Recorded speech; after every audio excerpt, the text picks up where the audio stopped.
We live in the most informed consumer environment in history. Comparison sites, review websites, and even price tracking. Yet so many people feel financially vulnerable more than ever. So my guest today is Martyn James, and he has spent years exposing scams, informing consumers, but I want to talk to him today about something a little bit deeper. Why does it feel structurally harder to navigate the financial world now, even for smart, well-informed people? Martyn, thank you so much for joining me. Oh, Lewis, it is so lovely to be on the show. I'm a big fan. And the sun's come out for us as well, which never happens. You know what? Side thing. I am one of those people that like looks down on people that constantly talk about the weather, but I don't know what it is this year. I'm down. I'm like, look at the sun, look at it. I've already like sat in the garden and worked in the garden when there was like a sliver of sun. So that whole British thing of like celebrate the sun, it's caught me now. I can't help it. Well, I'm northern, so if the sun stays out for longer than 2 minutes, I burst into flames. So, but I don't care. I'm still going to enjoy it while it's here. Really? Are you based in the north? No, I've been living in London for 26 years now, but I travel all around the UK in my role as a broadcaster and a journalist. So I'm back home a lot to the north, and I've still got my flat vowels, as you can hear. And how do you find? Because I mean, we're already going off pace. This is not the question I want to ask you, but Sorry. I'm very fascinated at the moment about the arguments of leaving London and staying in London. A lot of people, especially those with young families, are saying, "Look, this is just not worth it." And I'm looking at the houses, and there are houses that are worth like £800,000, and I'm thinking this is smaller than my mom and dad's house. And just because it's in London, is this really worth it anymore? And with home working, I can't say we've got a great train line system in the UK, but I think more and more people now are looking at moving out of London for financial reasons, but still wanting that tie to London, whether that is their office is here and they come in 1 or 2 days a week, or like with us, with the broadcasting thing, it's like, unless you're really lucky, you're probably not on television every day. Maybe it is once a week, twice a week, in which case you could travel in. Where do you stand on the whole you need to be in London or you're dead argument these days? Oh, do you know, that's such a tricky question to start off with, but I love it because this is something I'm passionate about. I think in order for the UK to operate as it should do, in other words, you don't have to be in the capital to actually have all of those opportunities. We do need to be able to live all over the UK, and we do need to be able to work from there and commute affordably as well, because that's another factor.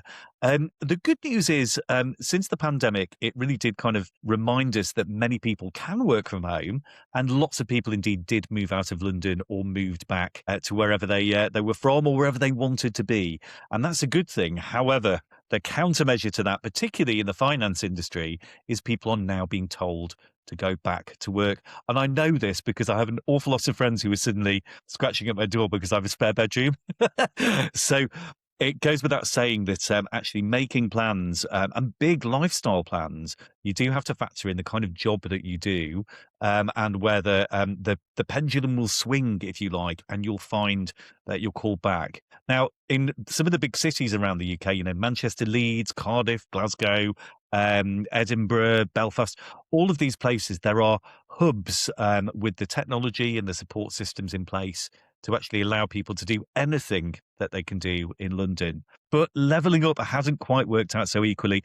In Manchester, where I'm from, it's seen an awful lot of benefits, but at the expense of cities, great cities like Liverpool, Sheffield, and Leeds. It feels like everything's gone to Manchester. So actually, there's an awful lot of work to do. And I wouldn't encourage anyone to make a big decision like leaving the capital unless they planned ahead for at least 3 to 5 years. Wow. Okay, that's really good advice, actually. And I think it's such an unpredictable jobs market now, isn't it? Because I think for a long time, and I think around the pandemic, like staff retention was a really big thing. Got to keep your staff. Got to keep your staff. Whereas now it feels like there is a bit of a flip, especially with AI coming in. People, I think, are more worried about their jobs and are more worried about, oh, well, I've got to be seen to be a good employee and got to be in 5 days a week. But then I do think there's still an issue here of, and maybe this is a perception you can tell me, work doesn't pay like it used to. And especially for maybe those with the mindset in the capital of like, look, maybe I will work away 7 a.m. till 7 p.m. but at least I get a pool and I'm going on Concord next Yeah. week. Whereas now I meet more and more people that are in decent jobs and they feel poor. And so I do think if companies can meet them halfway and say, look, we can't pay you anymore, but we could reduce the days you have to be in the office. I don't know. I still think that is a trend we'll continue to see. Yeah, I agree with you. I think flexibility is the way forward. And the companies that are really getting it are doing that as well. I think it sometimes depends how businesses look at the people who work for them, to be honest. If you kind of have the view that people are skiving off, as some ministers had about people in the civil service, then you automatically have a brittle relationship. And that's not something that's a management issue that needs to be sorted out. But businesses that are being practical will recognise that actually staff who can maybe potter around a little bit and do the washing and cook themselves a nice meal for 2 hours during the day are more likely to work till 9 o'clock in the evening if they're at home. And then we've also got the travel factor as well, because even if you live in London, I live in Brixton in Zone 2 in London, but I used to work in Canary Wharf. That was a minimum of 50 minutes each way. And that's 2 hours that I could be using much more effectively as well and saving on office costs. So it all depends on where the business is at. But I think it's got a slightly worrying trend that some of the big disruptor companies that were all about, come on in, have a ping pong table, have a laugh, that work is fun, they're the ones that are leading the drive to get people back in the office. It's very interesting, isn't it? And yeah, that whole London thing of it. I think it takes an hour now to get across London anywhere you're going. Like even I'm going on relatively short journeys sometimes. I live in West London. I'll be going to see a friend who also lives in West London. I'm like, how did that take 50 minutes? That's insane. So I saw a news report the other day. Apparently, London is the slowest city in the world. It's the hardest to get around. So Certainly, in terms of like getting transport that's going overground, yeah, it can be quite tricky. A lot of the time, it's just quicker to walk, which is important because I need to do more exercise. well, let's get back on track with where I actually wanted to start this interview. So there's so much going on these days, and what I wanted to kind of kick off with is, do you think that the traditional promise, which is work hard, be sensible, and you'll be secure, do you think that still holds in the modern world? I think it's a really good ethos to live by, and I think it does still hold in many, many ways. But I have one or two issues with it as a concept. And the first part of that is if you don't achieve, if you feel that you're underachieving or you're plateauing, or simply if you're a younger person and can't get onto the ladder, then it makes you feel like you failed, and then that becomes a self-perpetuating problem because if you feel that you're not doing what everyone expects from you, then you do start underachieving and you do think, well, the odds are stacked against me. Um, so I think it's unfair to apply that across the board. I think it's worthwhile aiming for, but not basing your life around. And the other factor, and I don't want to make this all classist, but we do have to talk about these things. Again, I'm from the north. Is it all depends on your background as well in many ways. Unfortunately, the class system is still in place. And even where it isn't, if you come from a wealthier background, if your parents can support you, if you can get help onto the housing ladder, then you will do a lot better. A lot of work in the arts, for example, which is where I originally started out. There's much comment about why it's only rich people or posh people who are in that field. And the reason for that is poor people can't afford to take those low wages. And the same principle applies here. A lot of the time, even though we hear regional accents on the television a lot more, the fact of the matter is I did a lot better than my contemporaries from Manchester because I can turn on the posh voice when I need to. And it's a horrible thing to say, but that helped me when I worked in finance. They didn't want someone sounding too common. And unfortunately, you do find that once you reach a certain level within some organizations, again, your school, your background, and the amount of money that you come from can have an impact. So until we actually get rid of these blockers and recognize talent wherever we see it and encourage people who might not have had the best educational background to blossom, we're not going to see the benefits or the end of this ethos. That's wild, isn't it? That still people get judged on their accents and that there's almost a glass ceiling of how high you could get to. That's insane. Um, right. So, I mean, I want to kind of talk to you about the sort of mindset shifts then, because I think it's safe to say a lot of people these days feel left behind financially. And I do think that there's a big issue as well with people. I think we always think we're going to do better than our parents, but I think right now we've got a generation that's looking at being the first generation to not do as well as their parents. They're not buying a house at the same age their parents did. They're not getting married or having children or whatever it is. Um, is that a psychological issue, even though people are earning decent money? So if I were to compare what my dad earned at this age with what I earn, it would be like, you're doing great. Um, but if I'm actually would say, yeah, but actually at your age, you got a house, you got this, you got that. Like, where is it a mindset thing, or is this just the reality that actually we're just not going to do as well as our parents? I think it's kind of both. I mean, you're absolutely right. I mean, my father designed turbines for nuclear power stations, and I earned more. He was outraged when he found out how much I earned. Um, but the fact of the matter is, it is a different world that we're living in. You know, they own their house outright, and it's tricky for people to get on, even get anywhere near getting onto the housing ladder right now. It's a lot more expensive just getting through day to day life. All of the research demonstrates that we pay a higher proportion of our wages on essential costs. You know, that's not just housing and rent, that's utilities. You know, these bills have all increased dramatically. Certainly in the time I've lived in London, it's become 4 or 5 times more expensive for somebody to actually live here and simply survive. And there's a big difference between surviving and living, and I think that's a really important factor. There have been lots of articles in the press which haven't gone down very well with people who are struggling financially, understandably, about people who are on £100,000 and don't view themselves as rich or view themselves as financially struggling. Now, you can argue that a lot of that might come down to money management, but many people these days, certainly a lot of people under the age of 40, have massive student debts that they're paying off on top of everything else. So the proportion of income that we actually have to use is much lower in this day and age. So you're right. We do have things worse than our parents and our grandparents' generation, and the prospects aren't looking as enticing, shall we say, for the future. But I think, yeah, psychologically, a lot of this is because we're told a lot more these days about what we should expect from life and what we should want from life.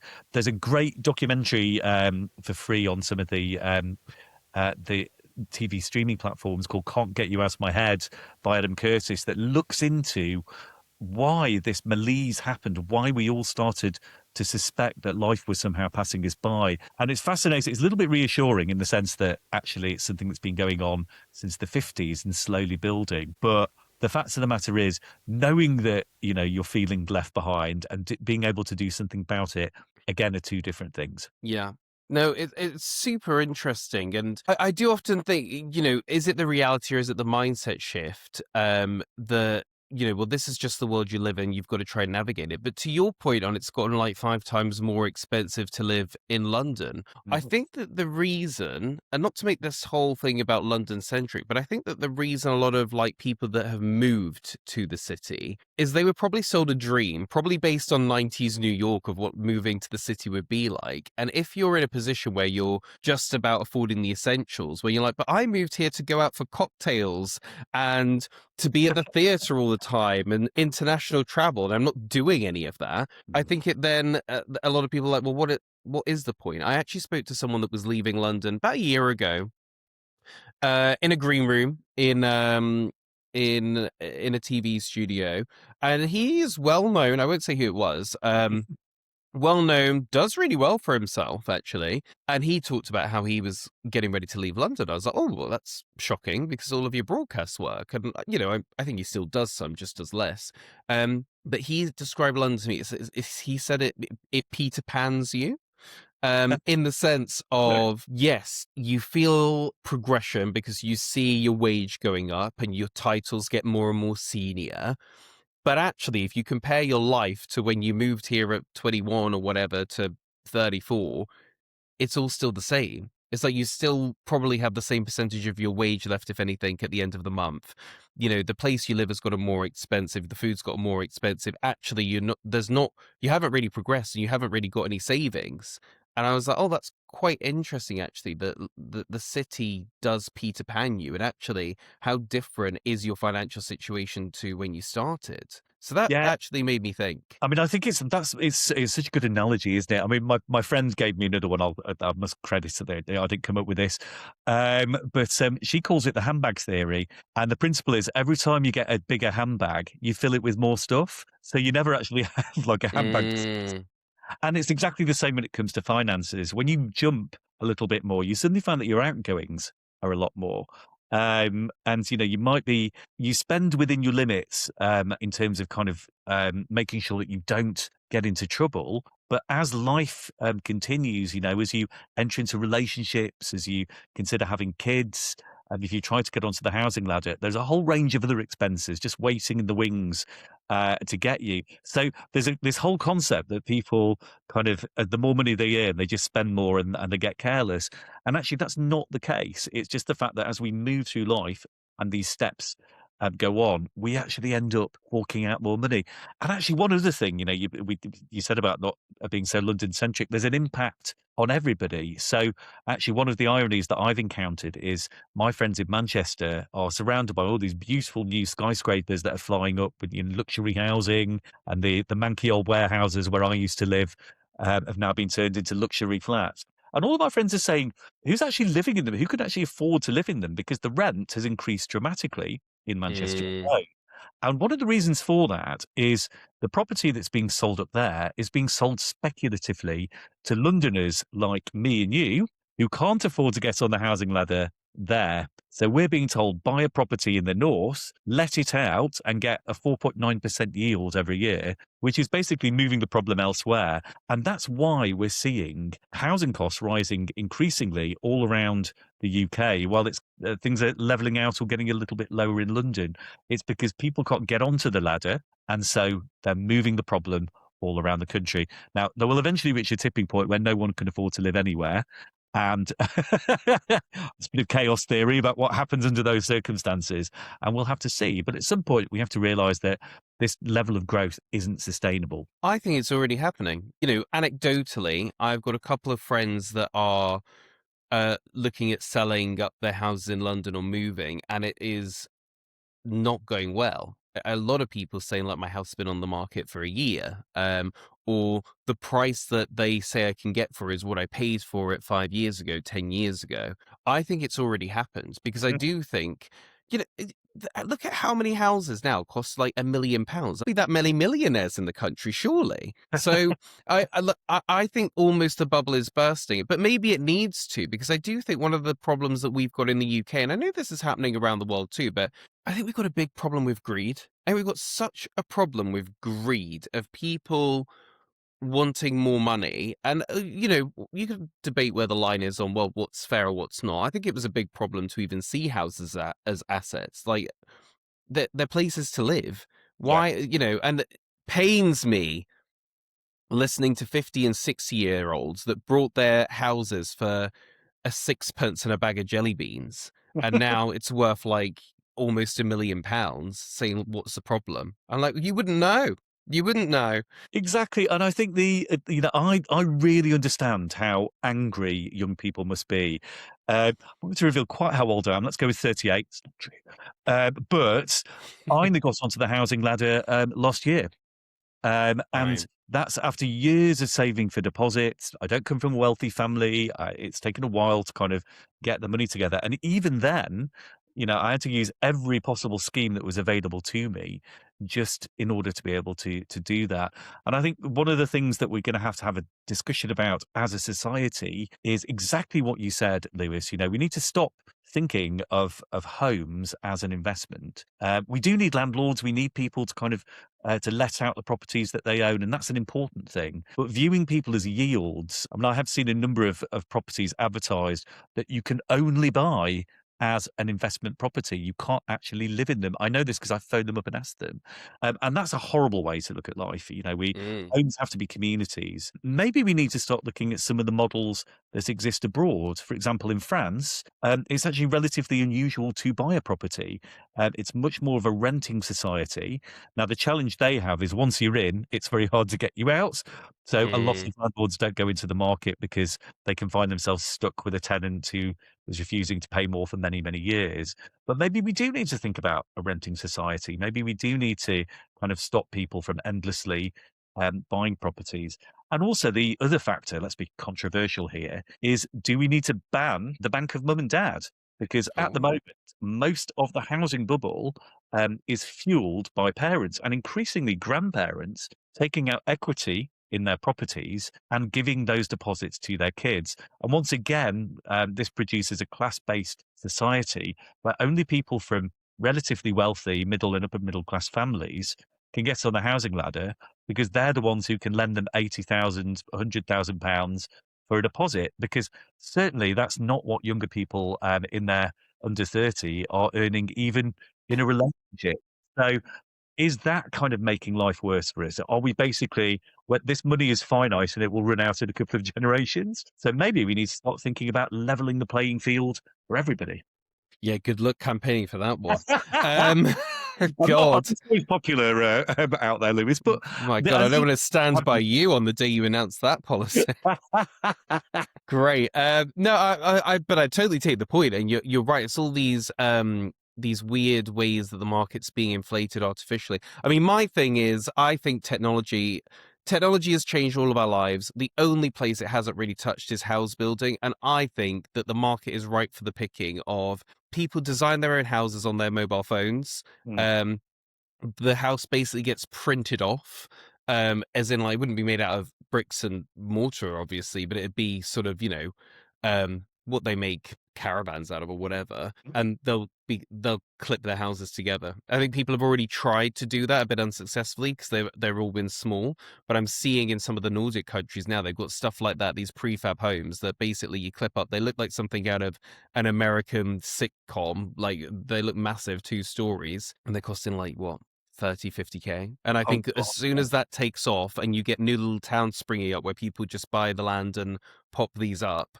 I think that it'll be a game changer. I think Oh, that I agree. the technology is the only way out. Yeah, I love those things. The Huff houses that started in Germany, I mean, they're fantastic. And that will be a wonderful solution to the housing crisis. I think one of the things that we need to look at in the UK as well is about land ownership. And that's certainly kind of, we've got some new legislation in at the moment. And it could go a little bit further about freeholding, because there is that whole kind of argument of, why is it who someone did a prince a favour in 1750 and now they're sat on like 10 tons of our land? Mm, I know in Scotland this is a huge issue because vast swathes of the countryside and tons of the islands are privately owned.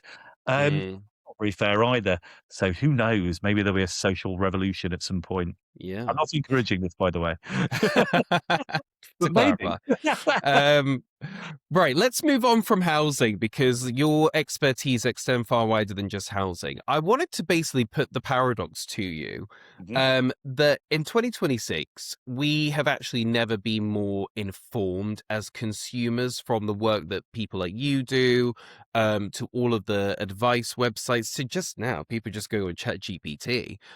But why do people actually feel less informed, or that it's still really quite hard to navigate their finances, know if they're buying something at the right price, understanding stocks and shares? Like, we've got all the information, way more than our parents had. Why does it feel so hard? I think the information is a great thing, and actually having access to all of this at your fingertips, is a wonderful thing in so many ways. And I'm no luddite, I'm a great believer in technology, and the ways that it can actually help us and improve our lives, from no matter where we're from. But the problem is there's so much information, and more importantly, there's so much misinformation out there that it's very easy to feel overwhelmed. I mean, sometimes, going onto the internet and trying to find out even just basic information about how to set up a bank account, for example.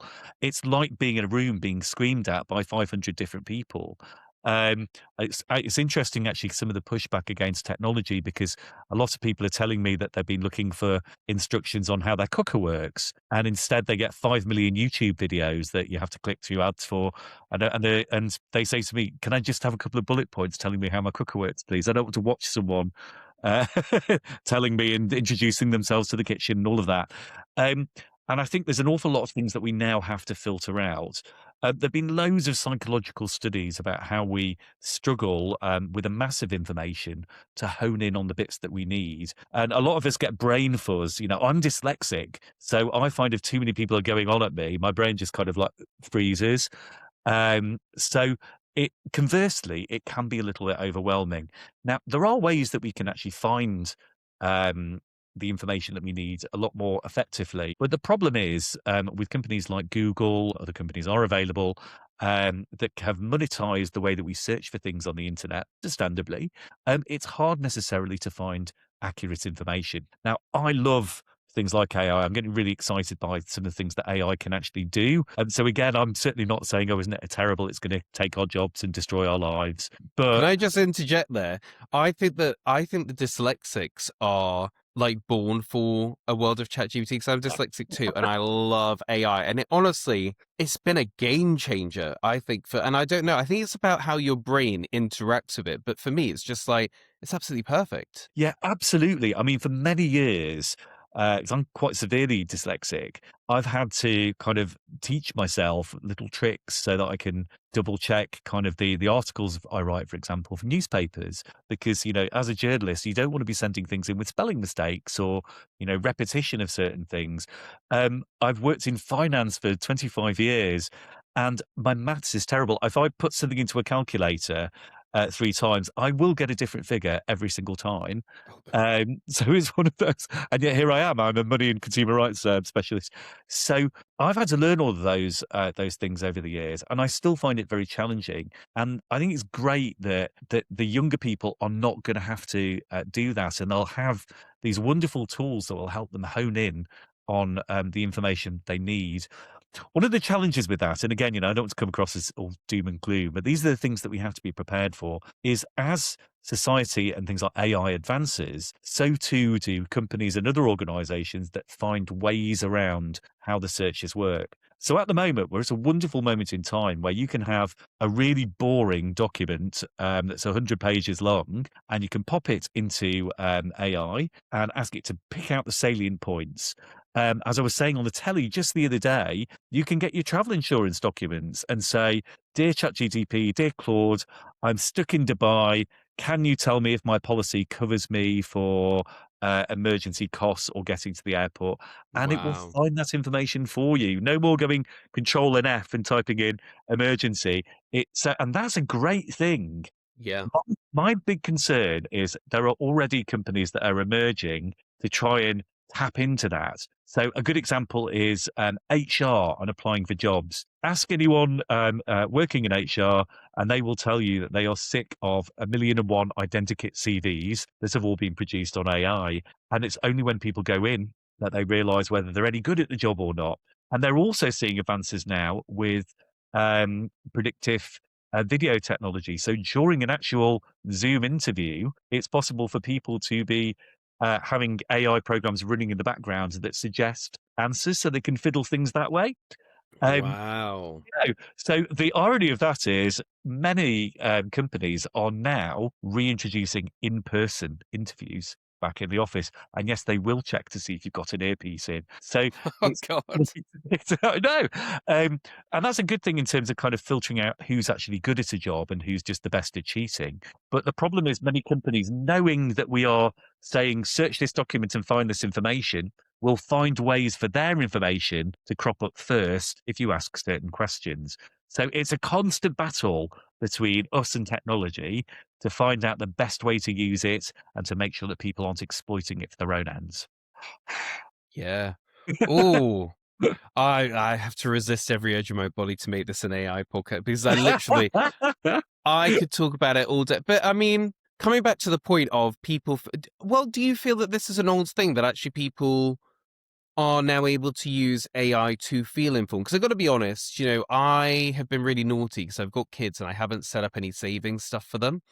Um, and it's something I'm looking at the moment, like, right, what am I doing? Are we doing ISA? Are we doing cash ISA? Should I do premium bonds? And being like, oh, and in times gone by, overwhelm of like, well, first you got to choose which method you want and what you think that that's going to do over time. Then you got to decide what company to go with, and then you got to decide. It's like, oh, this is so much. Whereas actually, I've been working with ChatGPT, and I think I'm pretty close to making a decision now. Yeah, and that's a good thing because it can help you focus in on the things that really matter to you. The challenge here, and I think the challenge for many of the people who feel a little bit left behind by technology, is things like this are only like any form of computing. Artificial intelligence is only as good as the question that you put to it. So you Mm. can say, "What's the best investment for a child?" But without any context on what you mean by that. About you need to know how old the child is, how much you can afford. The tax, are you asking about tax benefits versus the highest returns? What about risk? How much risk are you willing to put in? So AI can coax you towards kind of making those decisions, but ultimately you've got to ask it the questions that are going to help you. So, actually, in many ways, we need to change the way that we think when interacting with the technology. Maybe our opening question needs to be, I'm thinking about investing for my children. What kinds of questions should I be asking? And then you take that information, apply the humanity to it, go away and think, okay, how does this apply to me? And then use those questions to actually get you closer to where you need to be. But a lot of the people I speak to who are using AI are using it in a very basic way. They're basically asking one or two questions and then taking that as read, the information that they get back. And unfortunately, that's where mistakes happen. And because the responses will simply be either far too broad or they will be drawing on information based on the way that you've worded things as well. So we need to get a little bit better at using the technology to harness it so we actually get the best answers. So, if we're saying that people feel, as I said at the beginning of this question, there's more information ever, yet people still feel a little bit left behind and really don't know what to do. But is AI then changing that in the sense of, if you cast your mind forward 5 years' time, do you actually think that people will feel more financially secure because they'll have used AI to help manage their portfolios, help find where they're getting ripped off, and actually that we might be heading towards a better future for personal finance? Or is that a bit of a stretch? In some ways, I think, and I do apologise, Lewis, because I realise every question you're asking me, I'm going, it's a little bit like this, a little bit No, like I that. like it. Uh, Some things don't have hard answers. That's the beauty of a podcast. Exactly. Once again, I think in many ways, we are going to see some significant changes to the personal finance industry, and that's good because I've worked in it for years, and it's a clunky old thing Mm. with lots of complex terminology. Traditionally, investing was only available to people with lots of money. If you had less than £100,000, you'd be turned away by financial advisors. And actually, what we're seeing now is people with smaller amounts of money, much, much smaller. There are companies that specialize with people who can only put, 50 quid aside every month towards a pension or to an investment plan. There are lots of things that are out there that are now catering for people. Actually, we've had automated investment has been around for a while in financial services, but again, very clunky. And it's extremely limited in terms of what it can do. The regulations, without being boring, from the Financial Conduct Authority are exceptionally strict around what constitutes advice. And this is something that the regulator is really struggling with at the moment as the technology moves so quickly. In terms of at what point is the artificial intelligence actually advising you to make a financial decision as opposed to presenting a range of options for you to go away and consider. But once we've narrowed that down, I think we are going to see a lot more predictive AI in terms of kind of investments and in the financial services spectrum. Certainly in terms of comparison, helping you find the best deals, the most affordable deals, things that work for your circumstances. But conversely, what happens if you want to complain about investment advice? Say you're told that your risk level is actually higher than 3. It should be more towards 6. And then you start investing in a range of stocks yourself, and then you lose your money. How do you complain about the bot? Is it part of a regulated financial organization? Where's your consumer protection? So I think we're going to see whole new areas of complaint, whole new areas of dispute that we're not seeing just yet.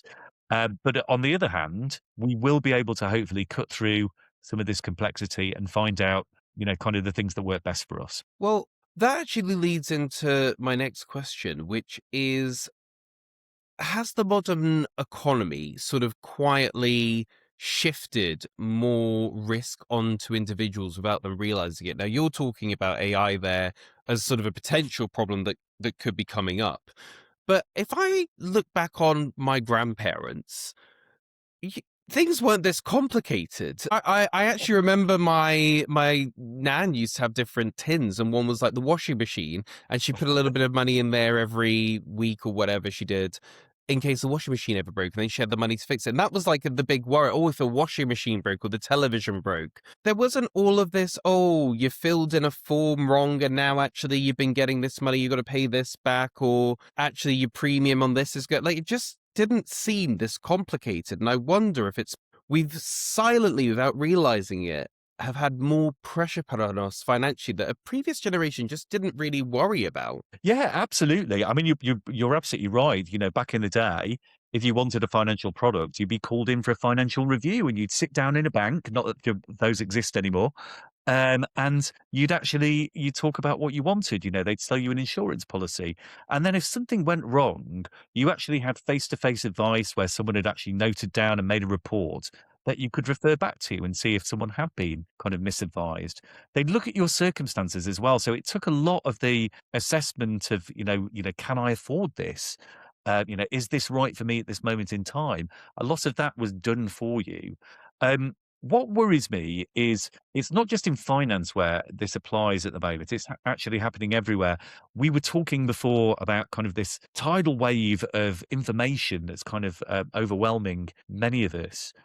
Far too many businesses in many, many sectors are simply rejecting complaints or turning down issues where people have had problems because they will argue that things are in the terms and conditions and people should have read them, or people should have understood that by ticking in a box they were entering into a subscription that meant they'd be charged £150 a month. And all of these things are all designed to, even cancelling contracts can be very hard in this day and age. This works on the basis of people being annoyed, but not annoyed to the point that they're going to complain about it. This is also in tandem with the way that many businesses are making it harder to contact them as well. The problem with this is you reach a tipping point where you get fed up with paying for things that you don't want and being blamed for things that aren't your fault, and you simply move to another provider or another supplier of those goods or services. But increasingly, yes, the weight of responsibility is being put onto consumers. But here's a fun fact. All of the laws that we have that protect our consumer rights, not only in finance, but in things like utilities, energy, broadband, water, all of these things, the onus is equally as much on the business. And it's worthwhile noting that just because something is in the terms and conditions doesn't mean that it's fair or that it's being applied appropriately. We see this in insurance, for example. You might get a claim turned down because the business says that the damage to your property was down to wear and tear and you should have repaired a fence or some roof tiles on your roof. Now, they might be using that clause in the contract. That clause will certainly be in there. But is it fair? Could you have been expected to have known that you would have been required to have done that maintenance? Can you see if your roof was that badly damaged? Is it fair that this is buried on page 36 of a contract and it wasn't brought to your attention? These are all things which, if they were put before the court may well decide that actually these terms weren't fair or weren't being applied appropriately. So just because it's in a contract, just because a company says you're responsible, doesn't mean that it's true. The question for us is, how hard are we prepared to fight if we think we've been treated unfairly? Ooh, I like that. Interesting. Just before we move off of the personal finance thing, and this is a hard question, do you think that people are bad with money?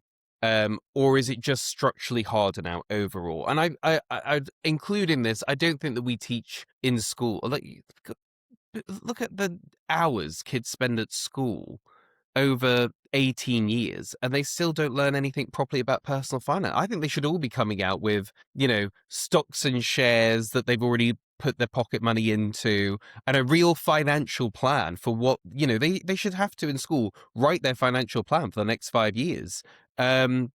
And know how to pivot it. And I don't think that happens. So are we bad with money, or is it just actually it's just structurally hard to be good with it in the modern world? It's bonkers, isn't it? Kind of the financial education in schools. I couldn't agree more, by the way. It's one of the campaigns that I support the most. Woefully missing out on opportunities to help our kids through kind of learning basic things like making budgets, for example, is it even easier way to kind of help people through this initial part when you first leave home. But this question is such a good one.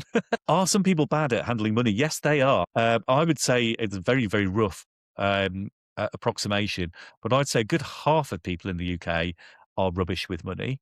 And that might be because they don't appreciate the level of bills that they're paying, or they find it very hard to keep on top of their finances, or as is most often the case, there's enough money coming in just about to cover things, but not necessarily enough to cover emergencies. And I think it's something like a quarter of the population doesn't have any savings or has less than £100 if there is an emergency. And that's a really worrying situation. Now, yes, people are bad with money. We tend to do weird things. If you're having a real financial difficult period, and sometimes people go on a shopping binge because they'll go a little bit bonkers and think everything's stacked against them, and the brain starts producing endorphins, and then they go off and go a bit bonkers and get even further into debt. And there are lots of reasons for that. I think one of the things that I don't think is particularly fair is we tend to blame people for not being good at money when actually we should be looking at the system and saying, are there ways that we could be making it easier for people to actually manage their money? Now, the good Mm. thing is, in this day and age, we are starting to see those. You can now get text alerts or WhatsApp messages if you're approaching your overdraft or if you're struggling financially. You can use online tools, not just AI, but quite basic ones to help you work out where your money's going, so you can see if you are kind of overly spending in certain areas. But there's a lot more that could be done. So, for example, you still have to go through your bank account transaction by transaction to identify if there are any subscriptions that you've signed up to that actually you don't want or need. Most banks or card providers will say, if you click on this, you'll get a list of your regular payments, but they barely scratch the surface, which means, unfortunately, we're condemned to going back through our own accounts to see if we can save some money. That could very easily be sourced out tomorrow with basic technology that doesn't need AI, just to help people identify that. So there's a lot more that could be done to actually help people who are bad at money. But this is such a big question, isn't it? Because I mean, one of the things that fascinates me is, what if you kind of meet the love of your life, and he or she is wonderful in so many ways, but they're just basically crap at money. Mm. Is it like a proper relationship commitment issue? Would you move in with somebody who was bad with money? Increasingly, these are becoming issues that people are really considering, and I know a lot of my friends have had that discussion as well. So it's quite a quandary. It's a very odd thing, actually, isn't it? That because I've thought about this more. Like, I just kind of went into dating sort of being like, well, you just go for who you like and then you make all the Yeah. circumstances work. But I do think now, I mean, people really are looking at, well, how much do you earn? How much are you going to earn? Have you got any debt? Because I don't want to get involved. I don't know that that's morally wrong of people to do that because money, whether you like it or not, is really important. Yeah, absolutely. I think the one of the things that's a lot more positive for people under 40 in this day and age is there's not the pressure to enter into joint financial agreements outside of a mortgage, maybe. Mm, A lot of joint bank accounts, even when people weren't married, when they were cohabiting, things along those lines.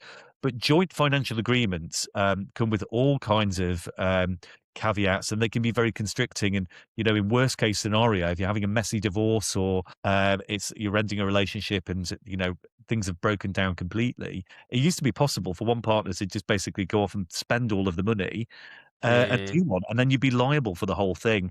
Now, these days, joint accounts in relationships aren't as common as they used to be.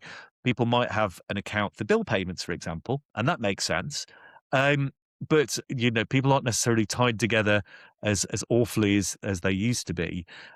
But if you want to have a home, then there is also the factor that I think a lot of people are getting into relationships that might not be the best for them because they're struggling to find somewhere to live by themselves, and it's cheaper to share a property, which makes me wonder: is the future, you know, sharing a property with friends? Do you get a mortgage with a group of friends? Golden Girls.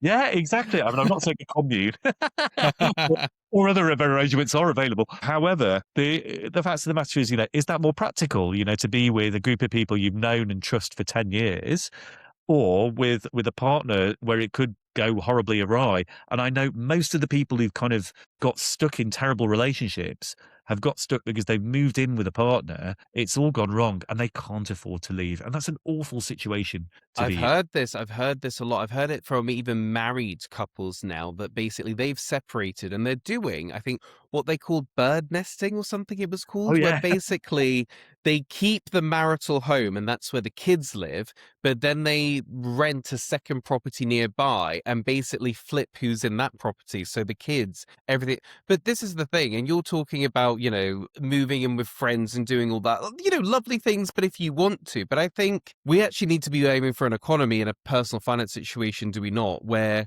one person can afford to live independently, where they're not staying with a partner that they don't want to be with anymore because of the finances, that everyone is empowered to say, this isn't working anymore. I'm just going to go buy a one bed or rent a one bed. We sort of need to get back to that rather than, well, should we all just live with our mates? Like, surely that is what we need to be looking at because it's not sustainable. And I come back to, and I always have to caveat this of saying it's not a gender thing, but it is within living memory that a man would go to work and could afford a wife that didn't work and 3 kids. Mm. And it's not that I'm saying I want to go back to that, but I'm saying I do want to go back to one person could afford a family on their own if they wanted it. Yeah, I think that's a really good point, and and sadly, we do live in a world where the glass ceiling still hasn't been broken, and actually one of the things I hear from a lot of women these days, there's a big group of people who are frustrated about the fact they take some time off and have some kids and then get set back on their job progression, but there's another group of people as well who feel that they're being pressured into going back into work when Oh, actually they like yeah. to spend time with the kids. The amount of women I know that are like, I'm only here for the mortgage. I want to be with my baby. Can't Yeah. believe it. Or there are younger women now I meet that are like, oh, I need to marry rich because I am not doing this 9 to 5 thing till I'm 60. And I'm like, oh, interesting. That actually you're kind of like, well, why do I have to work? Make the men do it. So it's interesting as the finances shape, because finance is so important. It influences, I think, the culture and how we view things. And actually now, I think it should all just be about opportunity, right? Like if you want to marry a man and stay at home and raise the kids, you should be able to. There shouldn't be the sort of stigma I think there is now. And there certainly shouldn't be the financial reality of like, well, you can't, too bad. Equally, if you're a woman or whoever that wants to go and get a job and run the company, you should be able to, if you're good enough, obviously. And I just think that now people's choices seem so constricted by the financial reality in a way that it feels like they weren't previously. And if we're really improving the world, and the world has got better, I think that's the area we really need to look at. I Yeah. can't I do want to wrap this up with out talking about financial crimes and fraud. Yes. I am getting so bloody irritated. Everything needs updating. Literally, I've just finished the update. So your next update this for security. Oh, what? I just did that. Do it yourself. Constantly, you're not gonna be able to access this unless you've done this update. Oh, now you want to access your emails, right? Well, we'll need your password. We'll need your thumbprint, preferably a blood sample. And I'm like, this is so over the top. But I'm hearing from people actually it's not like AI works both ways and fraud now is just rising and we are just trying to keep up with the flow because this is a big problem and fraud is about to explode powered by AI. Really, people now like saying they have family safe words because they can get a call from a relative that sounds exactly like them with a completely believable story and be transferring them money. And actually it turns out it was AI. What's going on with this? Well, as you know, I often say, depressingly, Fraud is, one of the biggest, if not the biggest, growth industry in the world. Never Mm. mind just in the UK. The levels of fraud are unbelievably high. It's absolutely bonkers. I mean, the good news is I was chatting to UK Finance, and they were telling me they'll shoot me for getting this stat wrong, but I think the banks in the UK and the financial services managed to stop around 1.3 billion pounds worth of fraud going through last year.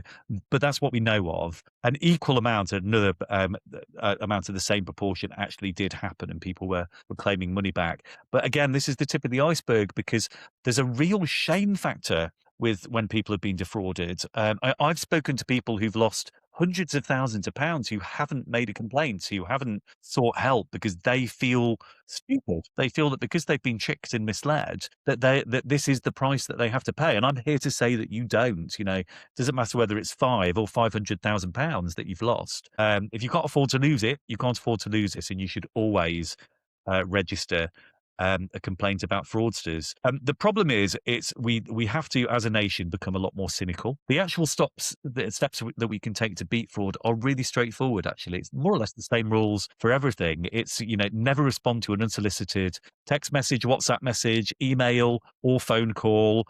Never click on any link that's sent through to us. Never trust any website unless we're absolutely sure it's the correct one. And don't hand over your bank details.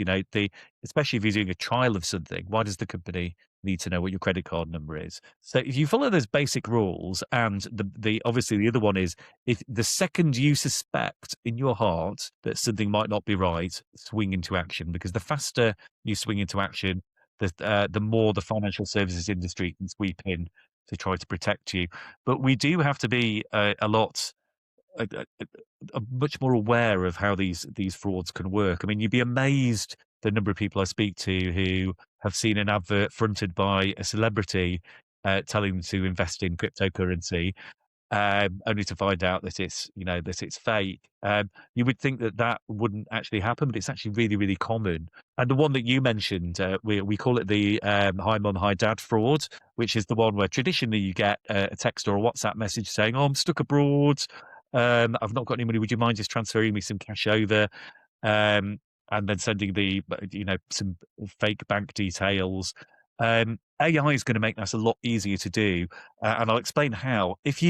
One of the easiest things to hack is your email. Given the fact that your email address will be out there and password, then all they have to do is get a password from a data leak. Once a fraudster's into your email, they can get all of your contacts, they can get all of your business contacts, they can spam email all of those people, they can pull the telephone numbers from those emails and message you, and they also know who to impersonate, because many people will have mum written down on their emails or things like that. And another really scary factor, if you've ever photographed your passport and emailed it to yourself under passport, go on right now and delete that.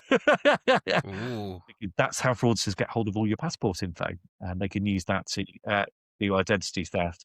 So interesting. these are if you protect one thing today, and you're dyslexic, I'm dyslexic, I can't remember passwords, I hate all of this stuff, but make sure your email is secured, because that's the gateway to all of your personal information.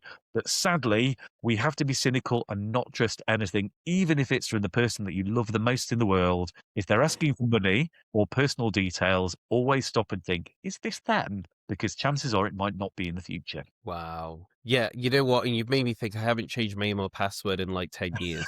So Don't I'm you gonna say, "Oh, do my son dares." And if any fraudsters are watching, Lewis will have changed his password, so don't bother. right, literally.